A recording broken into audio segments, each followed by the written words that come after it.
This is Gabriela on the scene today with Talk Network Radio. We have a real treat for you just around the corner, and that is Empowered Living with Jeff Byrd. Jeff is the owner of Jeffrey Byrd Coaching, and he will be coming to you weekly to teach you more about empowered living.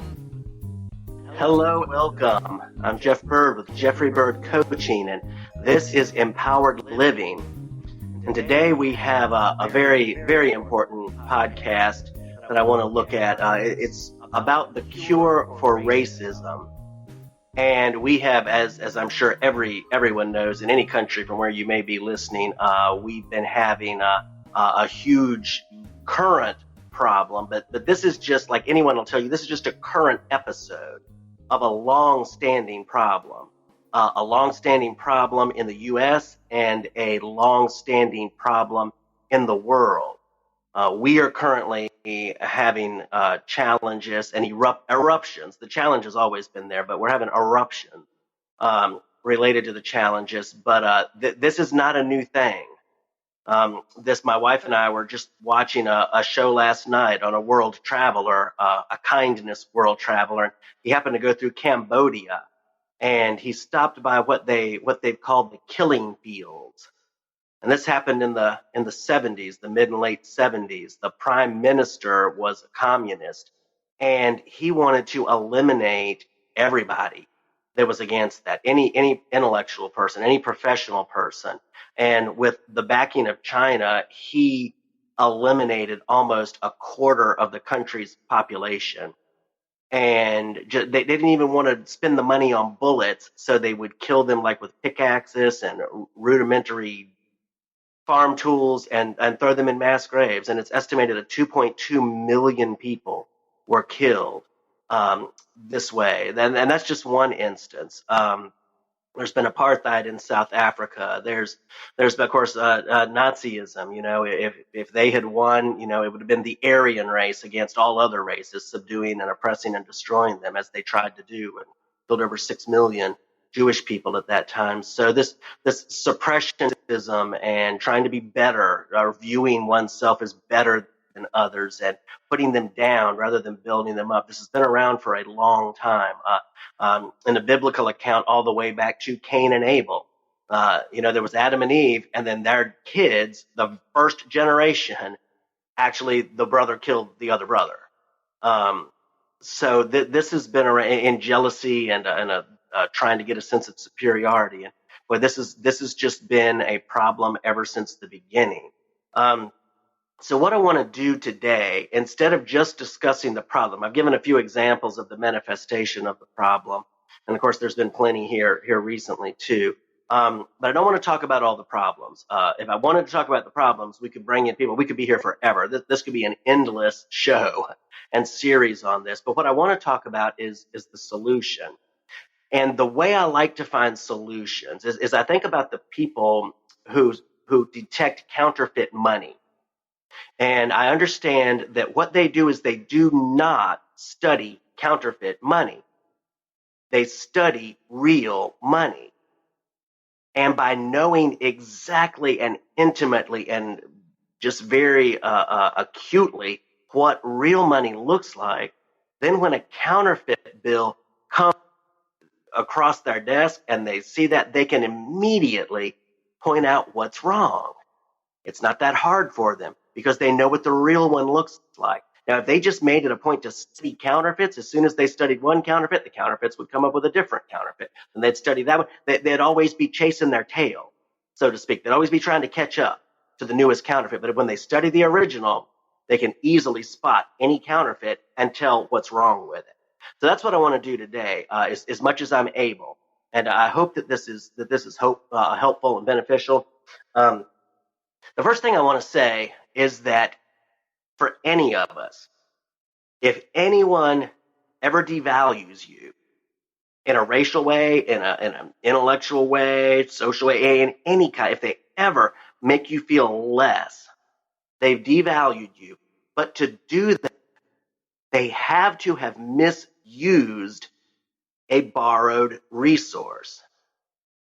Now, what I mean by that, the reason when I'm saying borrowed resource, They're using things that they did not give themselves. They're on loan, right? Nobody's going to live forever in this body. Every brain cell, every breath, every heartbeat, that's on loan. And for any who I've got a number of friends that I'm praying for different medical conditions now. Anybody who's had that knows that, hey, we don't control those things. We're dependent on them. They've been given us, but we can't increase the lifespan. We can't, we can't make those things work exactly how they want to. We can improve our probability through diet, exercise, things like that, but we cannot ultimately control them. They are on loan, and they can be recalled at any time. I've known people who were in very good shape, a black belt in karate who died at 25. And there's been many things like that. But the first thing I want to do is I want to talk about the fact that if anyone devalues us or we devalue anybody, we are misusing borrowed resources. Every brain cell that we're engaging to make a devaluing judgment or opinion or action, that's a misuse of that borrowed resource. It's a misuse of that brain cell. It's a misuse of that breath. It's a misuse of those, our physical bodies or whatever was involved in the devaluing. It's a misuse of that. That's not what they were given for. We were given those by a source greater than ourselves, that I prefer to call God, greater than us. We were given those things. We did not design them. People would like to attribute it these days to some abstract random process, but that eliminates accountability. If it's just something abstract and random, who's to say what's right? Yet we all know that being devalued feels utterly wrong when it happens to any of us, right? And we definitely don't want it, nor do we want to be engaged in it and devaluing other people if we have any sense of good perspective. So I want to I want to mention when other people do wrong and how we respond. And because a lot of times we'll be like, oh, well, these people have done wrong, therefore they deserve X, Y, and Z. And I mean, none of us, although there's certainly varying degrees of wrongness, right? I don't think any one of us, we've never had a devaluing thought, attitude, word, action in our entire lives. We've just been perfect love to ourselves and everyone else all the time. I don't think anybody's brazen enough to claim that, right? We've all done wrong. Now, varying degrees, to be sure, varying consequences, some extreme, some somewhat minor. But we've all been there, and it reminds me of mine. And she said when she was a young woman, she had an older mentor that was a nurse, and she said she was a complainer. She had a bad attitude. She was always finding fault with other people, and she'd be like, "Oh, did you see what they did? What are they doing?" And she said her friend would tell her, she said, "Listen, honey, you've got a full-time job sweeping your side of the street, and frankly, you're not doing so hot." And I think that's funny. When I remember that, I always get a chuckle, because it's so easy to find fault with the other people and overlook our own, right? If each one of us took to get our little corner, our side of the street swept and clean, hey, guess what? We'd have a completely swept and clean society, all the streets in the world, right? The problem is we don't get ours done while we're finding a fault with somebody else. And it's not that there are not big flaws that need to be addressed, but let's be mindful of how we're addressing them and what we are in the process. We don't want our reaction to be worse than the problem. For example, if you look at what's recently happened, the horrific murder of George Floyd, that was one tragedy, but now the responses have created multiple tragedies, right? So we went from one and we multiplied it in the way it was responded to. And I'm not saying it should not be responded to. It absolutely should be responded to, but in a way that doesn't further foster the spirit. We had a spirit of devaluing. That spirit was adopted. That spirit spread. Even in protesting the devaluing, that spirit of devaluing transferred and got multiplied, and now there's been greater devaluing, and people who had nothing to do with the original devaluing, right? So we have to watch that the spirit doesn't spread. Okay. So well, first thing I want to talk at David, King David, and in the Psalms said, "I am fearfully and wonderfully made." He was pondering his own being. And it's like, well, have you ever just stopped and thought about an immune system, or how your eye works, or what your liver's doing all this time, and all of these bodily functions that we're not even aware of, but they are intricately designed. And it's amazing to me that we're not sick all the time. There are so many things that work all the time to prevent that. Well, you would think we'd be a lot worse off than we are. It is amazing that we work, that we can hear and smell and taste and see and touch. And there's so many processes going over that even yet we have, after thousands of years, we still have a pretty, seems like to me, rudimentary understanding of it. We can fix some things, but even the best doctors will let you know, hey, that we can do our best. Like there's the local hospital, DePaul Hospital, in my town. It has a big sign over the entryway, and it says, "We dress the wound, God heals it." Right? The best doctors know that they can dress a wound, they can treat, but ultimately that healing has to come through processes beyond our. They cannot make it happen or guarantee it. Right? So we are fearfully and wonderfully made. That's where I want to start. Is that that's all of us.